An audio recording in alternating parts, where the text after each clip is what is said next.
everyone! I want to introduce you to a new series of videos. It's called Queerfully, wonderfully made. Queerfully and Wonderfully Made. Now, full disclosure, I got this title from an amazing book called Queerfully and Wonderfully Made, edited by Lee Fink. It's so good and everyone should read it. But I love this title because it's a play on Psalm 139. You know the poem in the Bible that says, "Yea, God, I'm fearfully and wonderfully made." And it tells us all that the LGBTQIA plus community, or the queer community, is just as wonderfully made in the image of God as everyone else. So in last week's kids' sermon, we asked the question, what does LGBTQIA plus mean? And if you didn't watch it, you totally should. It's on this cool website called YouTube. And we wondered together about gender identity, sexuality, and attraction. And that maybe love and the ways in which we're in our bodies with each other and in the world is a lot more expansive and diverse than we think it is. So today on Queerfully, wonderfully made. we're gonna ask the question, does Jesus love and welcome the LGBTQIA plus community? And spoiler alert, of course he does! You know, this is kind of a tricky question to ask because if you read through the stories of Jesus in our Bible, you'll see that he never actually says that he loves, affirms, and welcomes the LGBTQIA plus community. I mean, wouldn't this all be so much easier if he actually did? Well, it turns out Jesus didn't really talk about a lot of things. Or if he did, his friends didn't write them down. Like, Jesus never tells us what his favorite food is, or which disciple had the stinkiest feet. He also never tells us how long or short a tunic should be, or what's the best way to feed a baby, or even what boxes to check on an election ballot.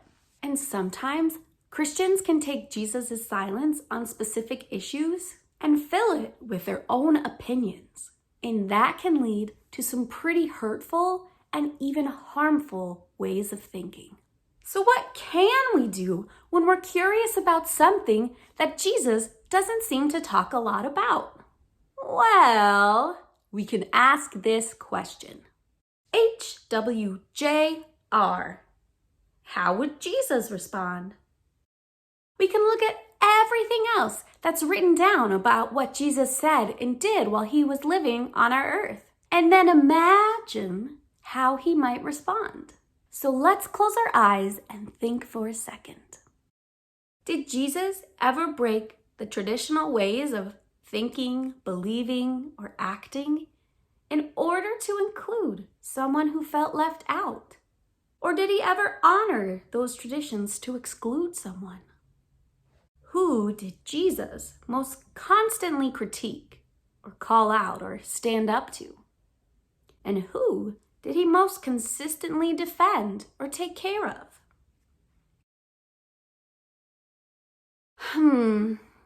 There are so many stories about Jesus' life and teachings and the way in which he loved people in the world that when we ask, how would Jesus respond to the LGBTQIA plus community? We could tell stories for at least 1,000,000 hours. But today, we're only going to talk about a few of those stories that help us see how Jesus loves and welcomes others. Queerfully, wonderfully made. One time, someone asked Jesus, what is the greatest, most important commandment? And Jesus said, well, actually, there's two. And everything in the Torah can be summed up by them. The first is love God with your whole entire self. Your body, your brain, your spirit, your heart, your soul. And the second is love your neighbor as yourself. Then later, someone asked Jesus, well, who is my neighbor? Really, what they wanted to know was who do I have to love and who can I not love? So Jesus tells the parable of the Samaritan, which is all about overcoming different cultures, bias, prejudice, fear, hurt, and uncomfortability to love everyone, no matter what, because everyone is your neighbor.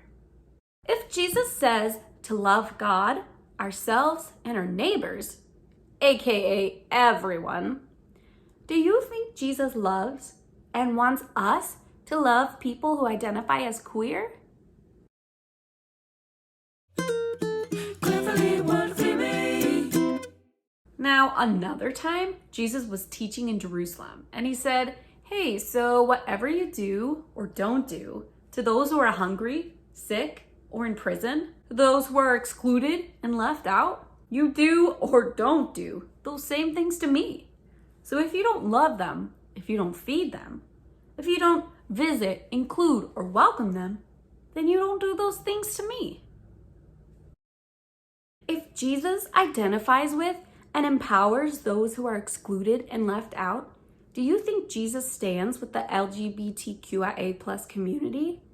And that whatever we do or don't do to our LGBTQIA plus neighbors, we do or don't do to Jesus? Queerfully, wonderfully made. And one time, Jesus told a story about how a shepherd left his entire flock of 99 sheep to go out and find the one sheep who wandered away and got lost. He also told a story about how a woman lost a coin, and she tore her whole house apart just to find this one lost coin. If Jesus cares about every single coin, sheep, person, and makes sure no one is left behind, lost, or forgotten, do you think Jesus cares about every single person who identifies as queer and wants to make sure they are safe, found, and part of a loving community? And last but not least, one of my favorite stories. Queerfully, wonderfully made. Jesus' disciples were trying to stop a lot of women who wanted Jesus to heal and bless their children and grandchildren because they didn't want Jesus to be annoyed by all the crying and stinky diapers and sticky fingers and the knock-knock jokes and the soccer balls and the beautiful artwork and the boundless curiosity and everything else that is so awesome about kids. And then Jesus was like, whoa, knock it off, fellas. Are you kidding me? I love kids. Let all the kids come to me and I will bless them because they know what God's kingdom and God's love is all about. If Jesus welcomes with wide open arms and a great big smile the very people who his followers try to keep out and keep away, do you think Jesus welcomes our LGBTQIA plus siblings in this very same way too? Whew, that's a lot of stories, and that's not even half of them. So even though the Bible never records Jesus saying that he loves, affirms, and welcomes the LGBTQIA plus community, we can see from the way that he lived, taught, and radically loved and welcomed the marginalized communities in his time and culture that 100% yes, Jesus loves everyone who identifies as LGBTQIA+. And Jesus affirms who they are and welcomes them into her family just as they are. So now I'm wondering, what are some ways that you as yourself and we as the Genesis community can be like Jesus and love, celebrate, and welcome our LGBTQIA+ siblings? You can shout out your answers or type them in the chat. What are some ways that you and we can be like Jesus and love, celebrate, and welcome our LGBTQIA+ siblings?